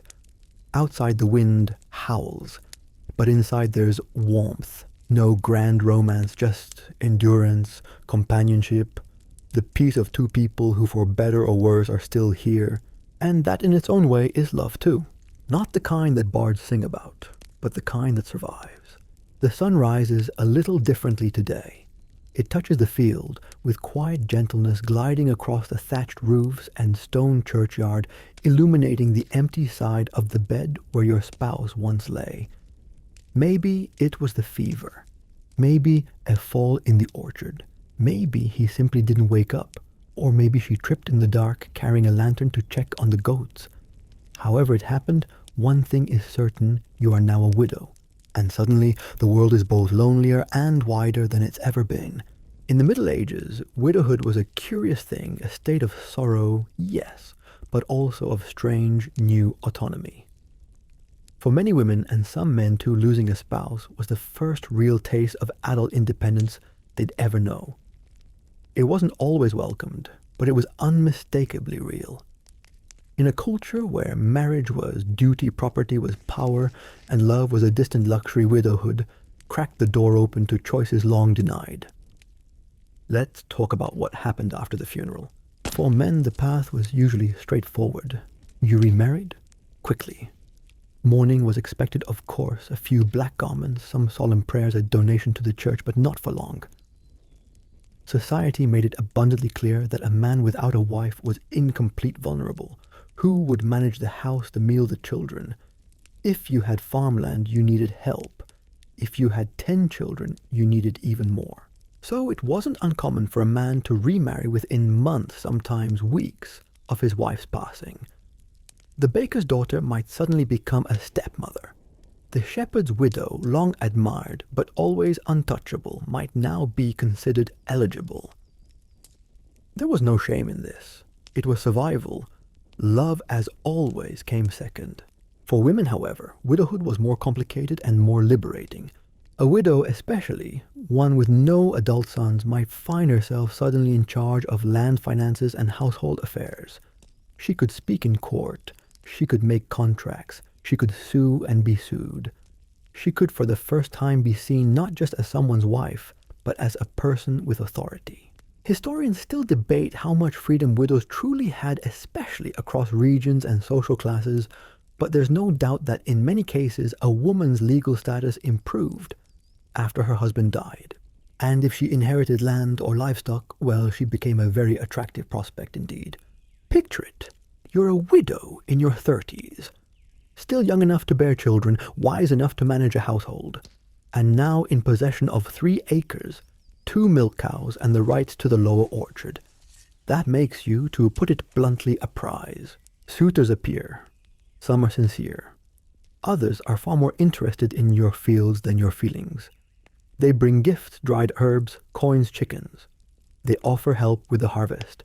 They linger after church. They accidentally walk past your gate more times than is strictly necessary. And you get to decide. Maybe for the first time in your life, you are the one choosing. Some widows remarried carefully. They looked for companionship, not alliances. For someone who didn't argue about salt or forget to latch the barn door. Someone who laughed at their jokes, who shared chores, who didn't insist that his cousin move in just for a few weeks. These second marriages were often quieter, less ceremonial, less concerned with status and spectacle. But in that simplicity, there was sometimes sweetness. 2 people older now, wiser, less interested in appearances, more interested in warmth, in comfort, in shared memories of hard winters and good summers. Imagine it 2 mugs of ale by the fire, hands rough with work resting together on the table. A shared glance across the kitchen as a grandchild runs past giggling with a stolen apple. No poetry, no drama, just peace. Of course not all widows chose to remarry. Some stayed alone, managing their households with quiet precision. They were respected, sometimes feared, known for their strong opinions, their sharp tongues, and their ability to remember everything, especially who owed them flour. Some became midwives, healers, pillars of their communities. Others retired to convents, not always out of piety, but because it was one of the few places where a woman could live on her own terms. And then there were those who played the field. Yes, even in the Middle Ages there were flirtatious widows, women who had served their time as dutiful wives and were now enjoying a bit of attention. They hosted gatherings, sang a little too loudly at feasts, wore ribbons that were just slightly too bright for mourning. The church frowned, the neighbors gossiped, but deep down everyone understood. Because grief and joy are not opposites. Sometimes they sit side by side. One odd cultural tradition involves symbolic mourning periods. A widow might be expected to wear black for a year or even 2, to avoid dancing, smiling, or wearing bright colors. But the rules were flexible, especially if the community liked you, especially if the harvest had been good, especially if the man courting you brought excellent ale. For noble widows, things were a bit more political. A widowed noblewoman might inherit vast lands and titles, or she might find herself at the mercy of her late husband's family. Whether she had control often depended on whether she had sons, and whether those sons were old enough to take charge. Some noble widows wielded enormous power. They ran estates, arranged marriages, negotiated with kings, a few even led armies or governed territories. And while remarriage was common, it wasn't always required, especially if the woman had influence of her own. But even among the powerful, the longing for connection remained. There are surviving letters, faded, fragile, written by widows to suitors, some formal, others painfully personal. "My hearth is cold," one wrote. "I sleep alone, but not by choice." Another simply said, "Come before the frost." And sometimes second marriages were arranged just like the first through negotiations, dowries, and alliances.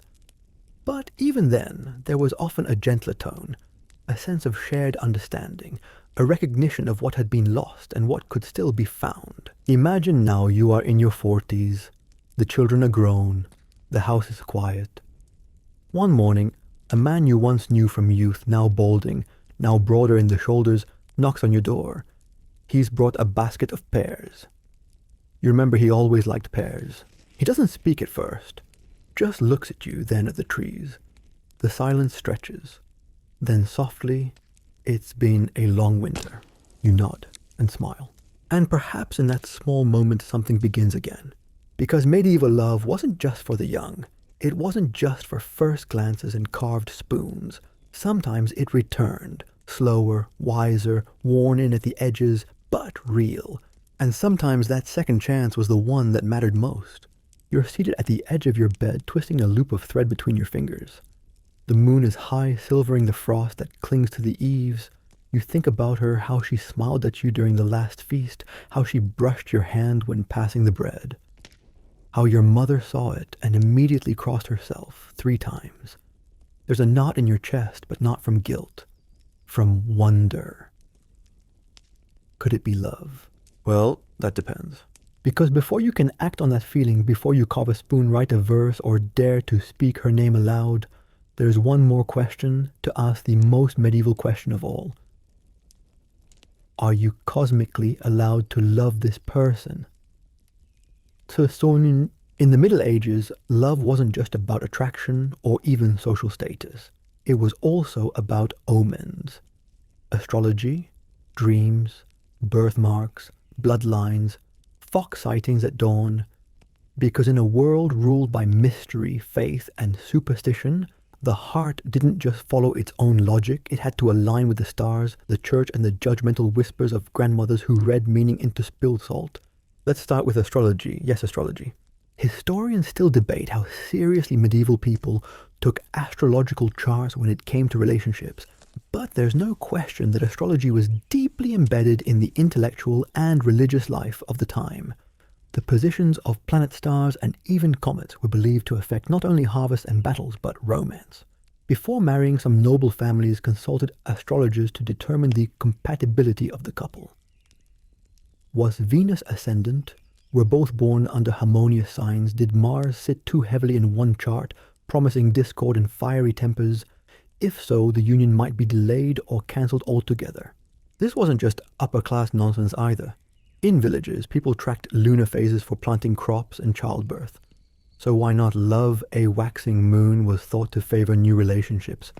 A waning one, best to wait. Mercury in retrograde. Absolutely not. And the signs themselves mattered. A Leo and a Scorpio maybe, a Pisces and a Capricorn debatable, a Sagittarius with any one, proceed with caution. And if Venus was combust too close to the sun in astrological terms, some believed your love life was doomed unless countered by a strong Saturn. Don't ask why Saturn. No one really agreed. Now let's get stranger. Some people believed that birthmarks and bodily signs could reveal whether two people were meant for one another or cursed to destroy each other. A mole on your left shoulder, that meant loyalty. A freckle shaped like a crescent moon, a sign of secret longing. And if your beloved had a mirrored mark on the same spot, destiny.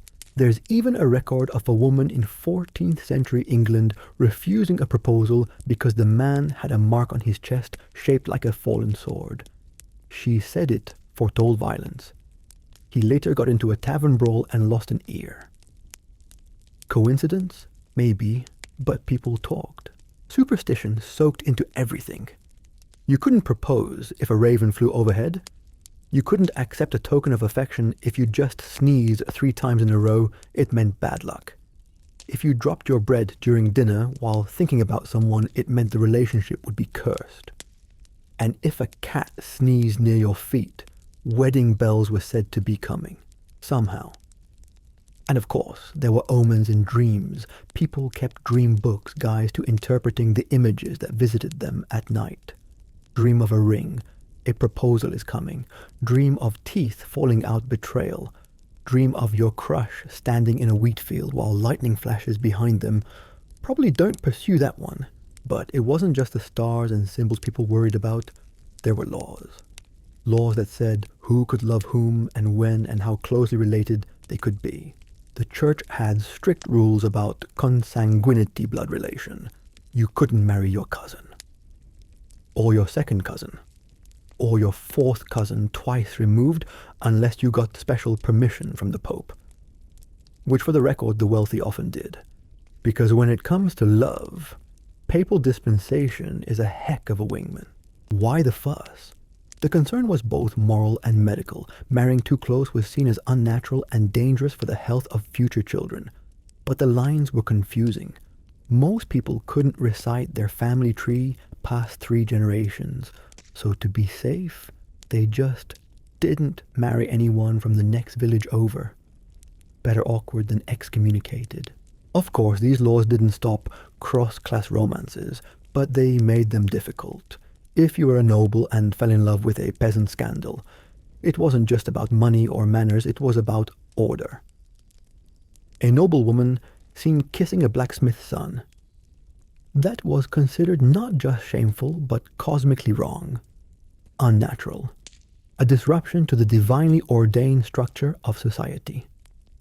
Unless, of course, the story ended in tragedy. Then it became a folk song. Because oddly enough, people loved stories of forbidden love. They just didn't want to live them. One of the strangest and most enduring superstitions involved charms. People buried them beneath doorsteps, sewed them into clothes, or slipped them into lovers' pockets. Some were protective, meant to keep rivals away. Others were manipulative, made from herbs, bone dust, and whispered prayers. They were love spells in all but name. A young woman might bury a charm under her crush's doorstep to draw him closer. A jealous suitor might burn sage and salt outside a rival's home to sour their luck. These rituals weren't officially endorsed, of course. The church called them heresy, but people still did them, quietly, desperately. Because when your heart wants something, a little superstition feels safer than inaction. And in the center of it all, that one question, is this love allowed? Because medieval romance wasn't just personal, it was mystical, social, cosmic. Everyone had a say, the saints, the stars, the neighbors, the weather. Even your grandmother's goose, if it honked at the wrong time, could be seen as a sign that your engagement was doomed. And yet people still fell in love. Earnestly, clumsily, in defiance of the stars, the laws, and the birds. Because the heart, medieval or modern, does not like to be told no. Imagine it now, a man standing outside a cottage, a small bouquet of herbs trembling in his hand. He's asked the priest. He's studied the sky. He's avoided mirrors for 7 days, fasted for luck, and buried a sprig of rosemary under the garden gate. And still, he's uncertain. But when she opens the door, when her eyes meet his, and she smiles that soft, hesitant smile, none of it matters. Not Venus, not the moon, not the raven cawing ominously overhead. Just her, just him, just now, because sometimes the stars are wrong. And sometimes love is the boldest superstition of all. The battlefield is still. The air smells of blood and dust, and the kind of silence that only comes after something irreversible. The armor lies scattered, the banners torn, and in the center of it all, a woman. Her face unreadable, her sword lowered, her enemy at her feet, or rather what's left of him. This isn't a ballad, it's not a myth. This is the story of Tomyris, queen of the Massagetes, a warrior, a ruler, a mother, and the woman who, according to legend, defeated Cyrus the Great and plunged his severed head into a wineskin full of blood. Why include this in a story about medieval dating? Because Tomyris wasn't just a historical figure, she was the embodiment of defiance. And in a world where love was traded like livestock and marriage was a transaction, stories like hers reminded everyone, especially women, that power could be something else entirely. Let's set the scene. The Massagetae were a nomadic people of Central Asia, steppe warriors, horse archers, tribal confederations with no cities, no marble statues, and no patience for imperial nonsense. Tomyris ruled them not as a consort, not as a puppet queen, but as a sovereign. She commanded armies, made alliances, and kept her people free from conquest for a while. Until Cyrus came.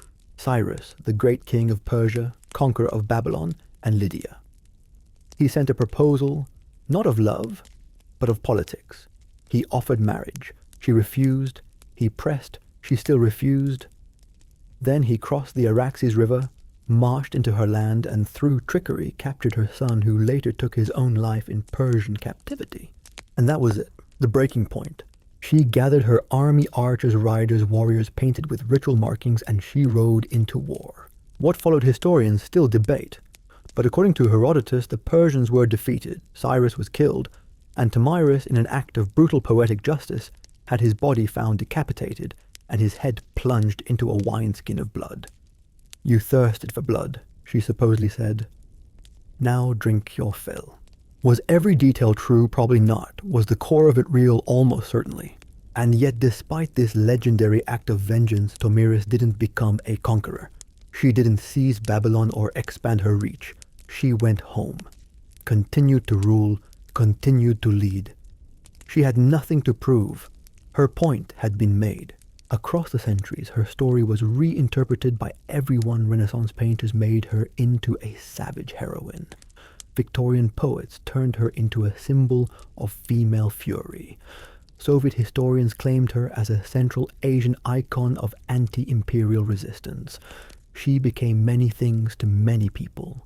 But at her core, she remained something incredibly rare, a woman who chose neither marriage nor submission, who answered love with refusal and answered conquest with command, and who walked away without asking for applause. In medieval Europe, stories like Tomyris's didn't quite fit the mold. They were too wild, too fierce, too inconvenient, but they were never forgotten. They were whispered by fires painted on walls and passed down through fragments. A queen who bent to no husband, a mother who avenged her child, a woman who broke every rule and didn't ask permission. And for every medieval girl trapped in a convent, every peasant wife with no choice, every noblewoman forced into a marriage for land, Tomyris was a secret beacon. A what if, a reminder that somewhere once a woman had said no, and the world had bled for it. Imagine her now wind whipping through her hair horse beneath her sword at her side. No chaperone, no dowry, no priest telling her to sit still. Just a queen, just power, just grief sharpened into action. And in a world obsessed with love that was safe, sanctioned, and controlled, Tomyris was the ultimate rejection of all three. So as you lie there, drifting off, thinking of courtly glances and carved spoons and bread shared at festivals, remember this too. Remember the queen who wouldn't marry a conqueror. The mother who turned grief into legend. The woman who didn't need permission to be extraordinary. Because sometimes the truest love story isn't about finding someone, it's about not needing to. And now, as the stars fade into morning and the last candle burns low, let your mind settle gently over the strange, sweet, and sometimes sorrowful stories of medieval love. You've wandered through courtships chaperoned by gossip and clergy, where a glance was a declaration and a glove could change your life. You've sat through awkward peasant proposals made with turnips and wooden spoons, danced at festival feasts, beneath watchful eyes and whispered poems no one was supposed to read. You've married for goats endured in silence, and maybe grown fond of someone across years of firewood floods and frost. You've written forbidden letters, by candlelight hidden love in carved tokens, and looked to stars and omens for answers. You've walked away from duty-defied empires, and maybe even in another life rode beside a queen who needed no throne to command the wind. Medieval romance wasn't easy, it wasn't soft, it rarely ended in kisses or sonnets. But it was real, resilient, raw, and more often than not it whispered rather than shouted. So as you drift into sleep, let that whisper carry you. Let it remind you that even in the harshest times, even in a world of rules and ruin, the heart still found a way to speak, to hope, to hold. And when it couldn't, It carved a spoon,